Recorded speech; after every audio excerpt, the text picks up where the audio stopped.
Assalamualaikum majikan, hari ini kita bahas kasus Sting ya, tentang seorang istri yang hilang macam film Gone Girl. Tau filmnya nggak? Makanya jangan nonton sinetron mulu lu.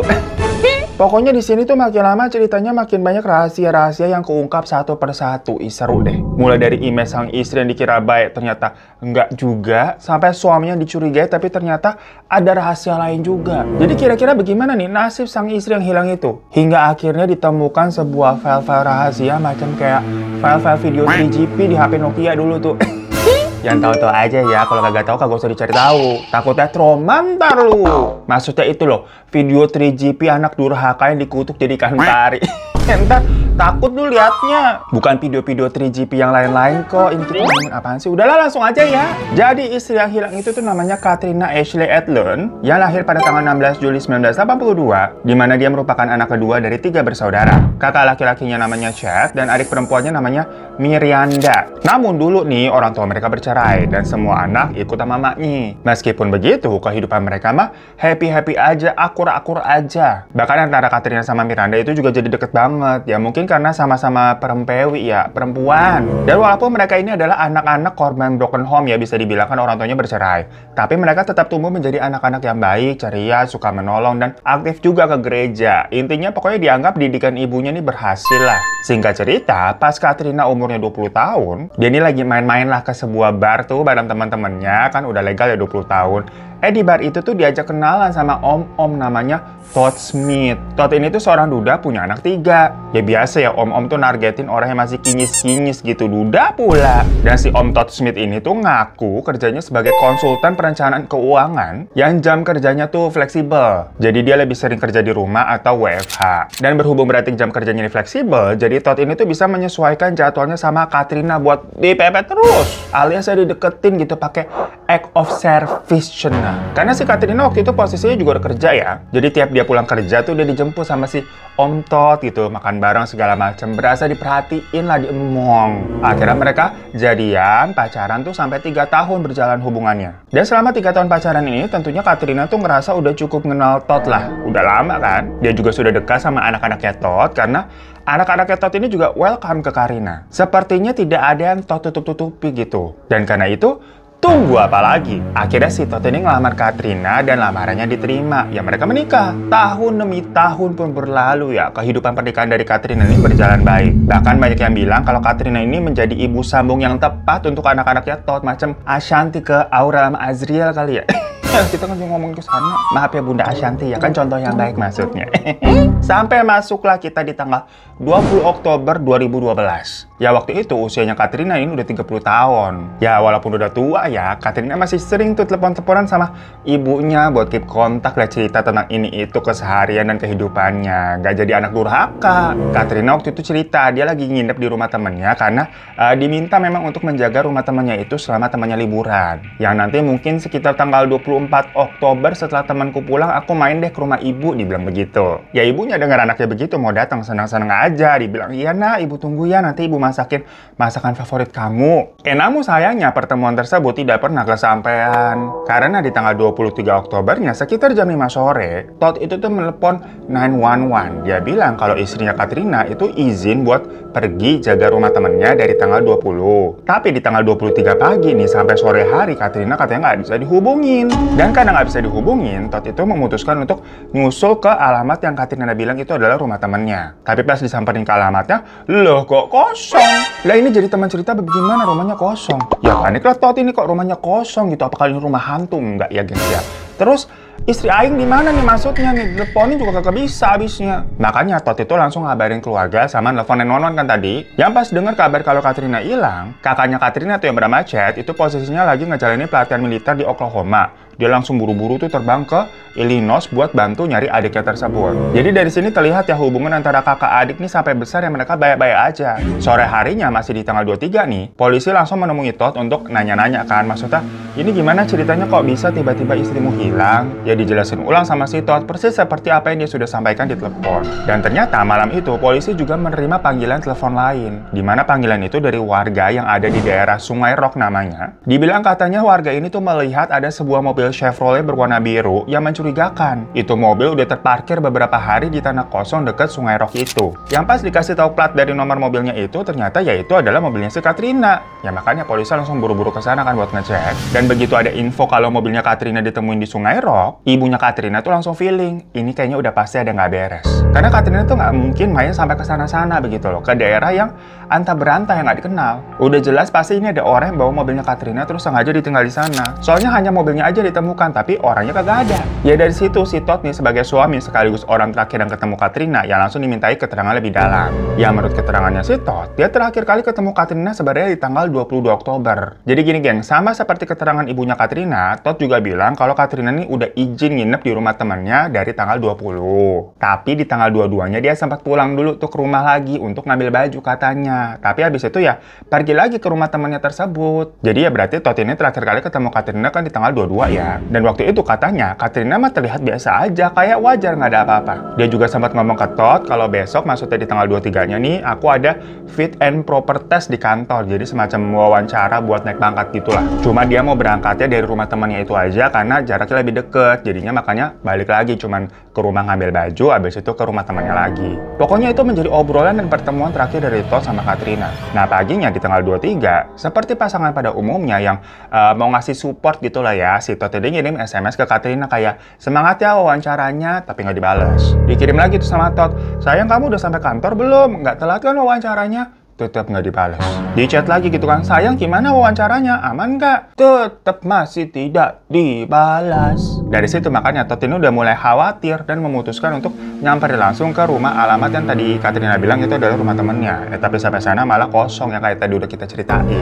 Nah, berita hilangnya Katrina ini tuh lumayan menarik media ya gengs ya. Di hadapan wartawan, Todd itu nangis terseduh-seduh sampai bilang kayak siapapun yang punya informasi soal Katrina tolong segera hubungin kami. Pokoknya dia diwawancara sana sini lah. Dan saat itu ya mulai dari polisi, para relawan, termasuk kakaknya Katrina si Chad nih, pastinya terus berusaha melakukan pencarian. Mereka berfokus nyari di sekitaran TKP mobil Katrina tadi ditemukan, yang berharap mendapatkan petunjuk tentang keberadaannya Katrina di mana lah. Sementara ibunya Katrina ya fokusnya kepada publikasi menyebarkan pamflet-pamflet tentang hilangnya anaknya itu. Pokoknya nyebarin pamflet, dia juga posting di Facebook berkali-kali, sampai bikin iklan juga, yang berharap semakin banyak orang yang ngeliat, semakin banyak yang tahu, kemungkinannya Katrina akan cepat ditemukan. Ya intinya semua orang-orang terdekat di sini fokus buat menemukan Katrina. Sampai akhirnya polisi menemukan petunjuk lain. Di mana di sekitar TKP yang nggak jauh dari tempat mobil Katrina tadi terparkir, itu ditemukan barang-barang milik Katrina kayak ada dompet, handphone, sama handuk yang ada bercak darahnya.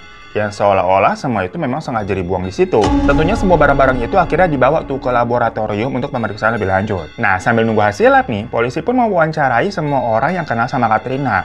Tujuannya apa? Ya buat nyari petunjuk kenapa nih Katrina hilang, kira-kira kemana nih orang. Siapa tahu dari cerita orang-orang ini tuh diketahui misalkan apa ya, Katrina punya utang terus kabur, atau dia narkoboy segala macam. Ya segala info coba dikulik-kulik lah. Tapi semua orang yang diwawancara ini bilang kalau Katrina ini tipe-tipe orang yang hidupnya lempeng-lempeng aja kok pak. Rumah tangganya baik, urusan pekerjaannya baik, baik-baik semua. Kecuali nih ya pak ya. Dulu memang pas zaman Katrina masih kuliah nih, Katrina pernah cerita ke teman-temannya kalau dia ngerasa ada seseorang yang nge-stalkingin dia. Dimana si orang ini tuh bisa selalu tahu keberadaannya Katrina di mana. Cuma kan ini cerita dulu ya pak ya. Terakhir sih Katrina udah nggak pernah cerita tentang hal itu lagi semenjak menikah sama si Todd. Tapi akhirnya dari situ ada satu info lagi yang kebuka. Jadi dari handphonenya Katrina yang tadi ditemukan itu kan udah bisa nyala dan diakses lagi sama tim forensik ya. Nah dari situ ketahuan kalau ternyata Katrina ini punya selingkuhan geng, seorang pria bernama Gabriel. Semua itu diketahui karena di handphonenya Katrina ini tuh banyak banget pesan teks dari si Gabriel ini. Langsung ditelusurin dong siapa nih si Gabriel ini, apakah saudaranya Gabriela gitu. Hands up Gabriela. Hampir aja kita mau nyanyi ya. Mohon maaf ya, langsung aja kelamaan ntar kalau nyanyi mulu. Yang ternyata ya si Gabriel itu adalah rekan kerjanya Katrina di kantor. Ya lagu lama nih, di kantor kan emang perselingkuhan begitu mah sering terjadi, hati-hati makanya lu. Mereka awalnya memang sering cacatan tuh curhat masalah kerjaan doang. Di handphonenya tuh teksin-teksin tentang kerjaan, tapi lama-lama mah jadi baper. Namanya ketemu tiap hari. Masalahnya setelah ditelusuri ternyata si Gabriel ini tuh sudah menikah juga dan punya jejak KDRT. Udah gitu si Gabriel ini sering nge-spam chat yang nge-push Katrina nih untuk meninggalkan Todd. Dibilang kayak, kamu kapan mau ninggalin Todd? Kamu kapan pisah? Katanya kita akan bersama, tapi kamu nggak ninggalin dia. Ya dari sini kan langsung sus banget kan mencurigakan si Gabriel ini. Langsunglah dicari ke kantornya dan diinterogasi. Dan si Gabriel langsung mengakui kalau dia memang selingkuhannya Katrina. Dia bilang kalau Katrina ngomong hubungannya dengan Todd itu sebenarnya lagi dalam proses perceraian.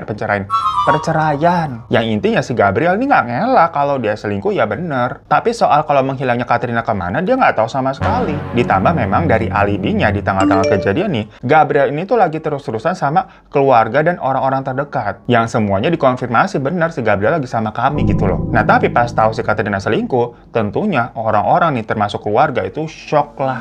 Image Katrina yang dikira baik-baik ternyata salah, semua akan keren pada waktunya. Dan Todd sebagai suami juga lebih shock gitu, karena dia ngerasa hubungan pernikahannya sama baik-baik aja, nggak ada masalah. Malahan belum lama dari kejadian si Katrina menghilang ini, mereka tuh sempat ngerayain anniversary pernikahan yang ke-7 loh. Tapi kok ternyata Katrina ada main di belakang gitu, bener-bener tidak menyangka. Cuman kalau menurut orang-orang kantornya, mereka sih udah mengendus-ngendus adanya affair antara Katrina sama Gabriel. Gimana sih, namanya curiga-curiga ya. Apalagi katanya waktu itu pernah nih ada sebuah mobil VW warna hitam yang melaju kencang di depan kantor mereka. Di depan kantornya Katrina sama Gabriel maksudnya ya. Dia nyebarin selebaran, isinya tuh tuduhan perselingkuhan antara Katrina sama Gabriel. Cuma ya hal itu atau gosipnya hanya beredar di kalangan kantor aja gitu loh, nggak sampai ke telinga keluarga masing-masing. Nah dari sini banyak yang bertanya-tanya, terus si Katrina ini tuh kemana? Apa kabur, diculik, atau bahkan telah dihabisi? Kok nggak ketemu-ketemu? Yang kalau iya begitu, siapa pelakunya? Apakah si Todd suaminya sendiri yang jangan-jangan udah tahu perselingkuhan antara Katrina dan Gabriel dan merencanakan balas dendam? Atau bisa aja ya si Gabriel banyak orang karena kesel Katrina nggak cerai-cerai atau mereka marahan segala macam. Basicnya kan dia punya KDRT gitu. Atau ada suspek lain. Nah ditelusuri nih semuanya nih. Tukang salon langganannya si Katrina itu juga memberikan kesaksian ke polisi dengan bilang waktu si Katrina lagi nyalon, dia ngomong nih, dia ngerasa nggak aman dan terancam. Bahkan mempertimbangkan untuk beli senjata untuk jaga-jaga karena Katrina merasa terus dibuntuti oleh seseorang. Dan Katrina ini ngomongnya serius, nggak bercanda. Dia juga meminta tolong sama ayah tirinya buat diajarin latihan menembak tuh sebelum dia mau ngurus surat izin kepemilikan senjata. Kayak random gitu kan dengarnya. Nah selain itu si Katrina juga ternyata sempat ke tukang servis handphone buat minta handphonenya nih di-reboot atau apa sih, di-restart ulang ya, karena dia ngerasa ada penguntit yang ngelacak sinyal handphonenya. Nah dari temuan-temuan ini berarti mulai valid kalau Katrina itu lagi merasa diuntit sama seseorang.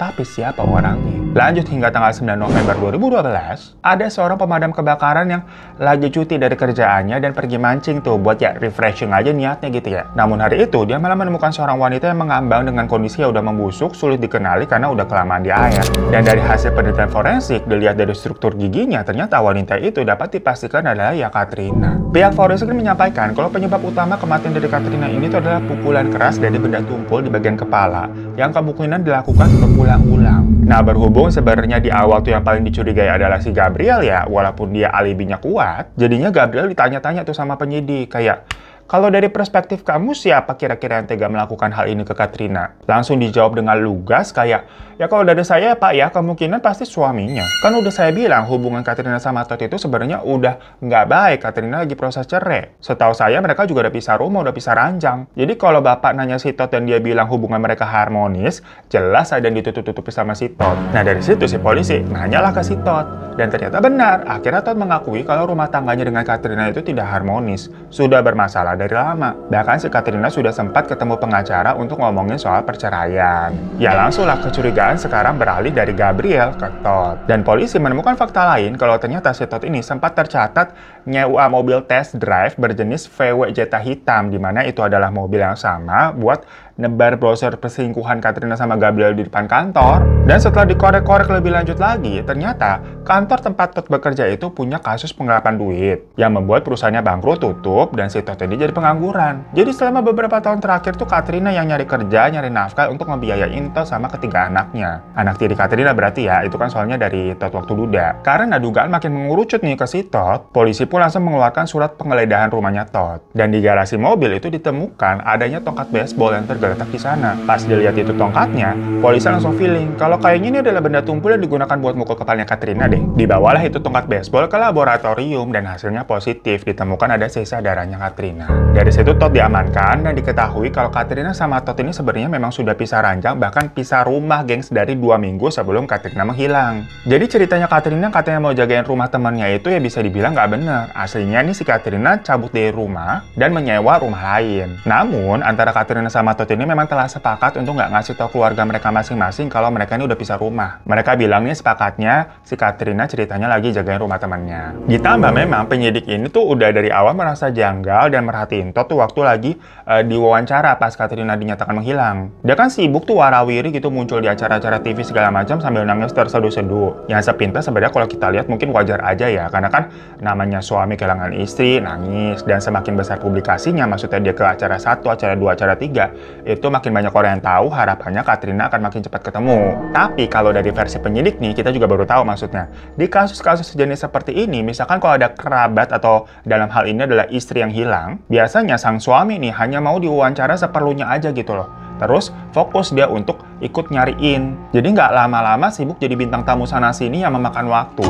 Dan faktanya lagi, ternyata nama dari Todd Smith itu bukan nama asli yang sebenarnya. Yang mana dulu nih, nama lengkapnya itu sebenarnya adalah Todd Rappenger. Namun dia ganti nama setelah dihukum penjara selama 30 bulan atau 3 tahunan ya, atas kasus pembakaran rumah yang pernah dia lakukan pas lagi remaja. Jadi pada tahun 1985, di usianya 17 tahun nih, Todd itu terlibat dalam sebuah insiden. Dia mengaku dengan sengaja mematik gas sampai kebakaran di rumahnya sendiri tuh gara-gara dia emosi ngambek sama orang tuanya. Nah, hal itu mengakibatkan ayahnya mendapati luka bakaran serius. Makanya dia dihukum selama kurang lebih 30 tahun atau sekitar 3 tahunan, berarti ya 30 bulan ke 3 tahun begitu. Todd ini langsung ganti nama menjadi Todd Smith sampai sekarang. Biar catatan kriminalnya tuh tidak begitu mencolok lah. Setelah tahu fakta ini, penyidik itu sempat konfirmasi ke keluarga Katrina. Maksudnya kalian tahu nggak sih sebenarnya si Todd ini sempat ganti nama karena terlibat kasus? Dulunya dia tuh anak remaja bermasalah banget gitu. Ternyata pada nggak tahu emang. Jadi berarti si Todd ini tuh banyak bohongnya, kagak jujur meskipun ke keluarga besan sekalipun. Dan semua kejahatan Todd ini tuh makin terbukti setelah tim digital forensik tuh berhasil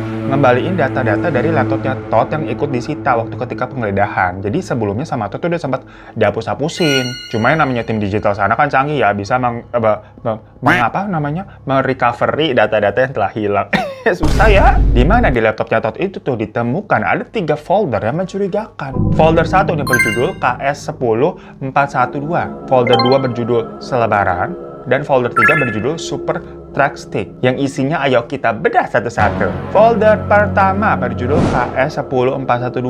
Nah, polisi menduga kalau singkatan tersebut itu adalah KS dari Catherine Smith, 10 maksudnya bulan 10 atau Oktober, dan 4 berarti tanggal 4 sama 12 singkatan tahun 2012. Jadi folder itu adalah data-data dari Catherine Smith yang dilakukan pada tanggal 4 Oktober 2012. Yang pas dibuka ternyata isinya foto-foto kayak macam apa sih, paparazzi dispatch gitu loh ya, menunjukkan si Katrina ini sama Gabriel memang lagi berduaan gitu sampai mesra-mesraan, dari jauh tuh di foto-fotoin. Nah, folder kedua berjudul Selebaran, yang isinya tuh file desain dari selebaran pamflet berisi perselingkuhan antara Katrina sama Gabriel, yang mana desain tersebut adalah yang disebar di depan kantor. Jadi di sini confirm kalau pelaku penyebaran selebaran itu ya si Todd, karena ya desain pamfletnya ada di laptopnya dia bikin, tapi nggak tahu bikinnya pakai Photoshop apa pakai Canva ya.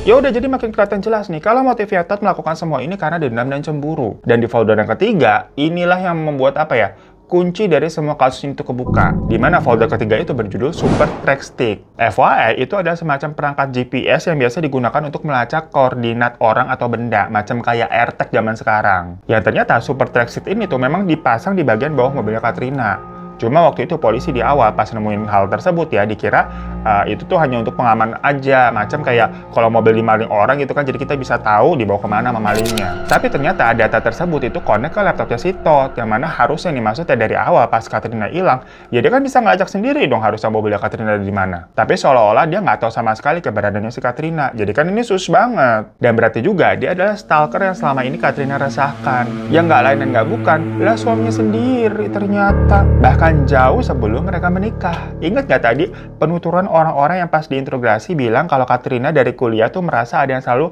stalkingin dia sampai tahu di mana keberadaannya dia gitu loh. Ya itu ternyata si Todd, gengs. Makanya pertemuan di bar pertama kali itu bukan sebuah kebetulan, tapi memang sengaja Todd ini stalking Katrina tuh. Oh, si Katrina mau ke sana. Ya udah dia ke sana tuh dan membuat sok-sok semuanya ini adalah takdir jodoh gitu, kenalan padahal mah dari situ polisi nih membuat dugaan nih, membuat sebuah rangkaian cerita kalau kejadian di malam terakhir Katrina ketemu sama Todd di tanggal 22 Oktober, Katrina ini mungkin ya pulang ke rumah buat ngambil baju seperti apa yang dikatakan sama si Todd, dan di situ dia juga ngebahas mengenai perceraian mereka. Minta tanda tangan surat cerai segala macam, tapi Todd ini nggak mau, mereka ribut, Toddnya emosi dan malah mukul Katrina pakai tongkat baseball sampai nggak sadarkan diri. Terus Katrina diangkat ke dalam mobil gitu kan, kemudian Todd membuangnya ke Sungai Rock dan ninggalin mobil Katrina di sana. Makanya Todd ini akhirnya didakwa atas kasus penghilangan nyawa Katrina yang pada tanggal 24 November tahun 2012. Todd ini menjalani persidangan, tapi dia tuh menyatakan kalau dia nggak bersalah, dia nggak mau ngaku. Pengacara Todd juga terus membela dengan mengatakan kalau kan nggak ada bukti nih, nggak ada bukti yang nyata kalau Todd itu memang menghabisi Katrina. Soalnya nggak ada sidik jari ataupun saksi mata. Makanya tuduhannya sebenarnya nggak kuat. Jadi memang entah gimana caranya Todd itu membawa mobilnya Katrina ke Sungai Rock, tapi nggak ada sidik jarinya di sana. Mungkin ya dibersihin segala macam, berarti Todd ini memang pintar. Namun setelah 3 minggu sidang berjalan nih, hakim tetap menyatakan bahwa Todd itu bersalah atas tindak penghilangan nyawa tingkat pertama dan vonis hukumannya tuh 59 tahun penjara. Namun sampai putusan akhir pun, si Todd ini tetap nggak mau mengakui perbuatannya dan terus mengajukan banding, gengs. Tapi ya itu, bandingnya selalu ditolak dan hingga saat ini posisinya Todd yang masih di penjara karena 3 folder yang ditemukan tadi.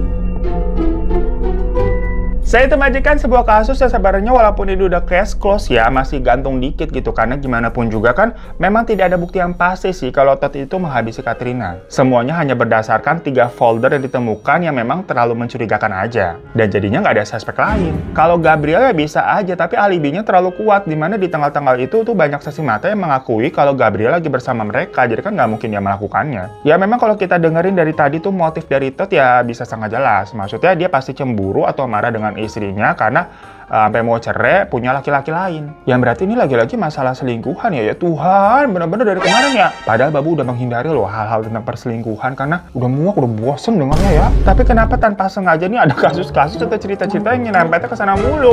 Ya cuma menurut kalian gimana nih majikan? Apakah iya Todd pelakunya? Ya karena menurut Babu ya walaupun gak ada bukti yang konkret tapi sangat sus banget di 3 folder itu yang ditemukan. Dan pastinya ya hakim punya pertimbangannya sendiri sampai ketok palu menjatuhi hukuman kepada Todd. Namun di sini antara Todd sama Katrina ya sama-sama memakai topeng ya. Nggak ada yang menyangka dengan kelakuan mereka berdua. Katrinanya selingkuh, Todd juga red flag. Punya catatan kelam waktu remaja. Ya seperti itulah majikan kasusnya. Terima kasih yang udah pernah nonton ya. Mohon maaf kalau ada salah-salah kata. Terima kasih juga buat 4 juta subscriber akhirnya ya. Pecah telur genap juga. Terima kasih banyak majikan ya. Yang belum subscribe boleh tambah-tambah tombol mencet tombol subscribe di bawah. Minta pencet tombol like sub. Minta pencet tombol like-nya juga begitu. Sama buat yang mau join majikan VIP, klik aja link yang di bawah ya. Kemarin udah ada tuh tayang tuh TC VIP tuh. Jadi yang butuh asupan-asupan horor yang ekstrim-ekstrim boleh join di TC member. Yang mau aja, kalau enggak ya udah kagak usah apa-apa, kagak usah ribet hidup lu. Sampai jumpa lagi ya di video-video selanjutnya ya. Assalamualaikum warahmatullahi wabarakatuh. Misteri dunia orang pada kenapa? Misteri dunia memang sudah pada gila.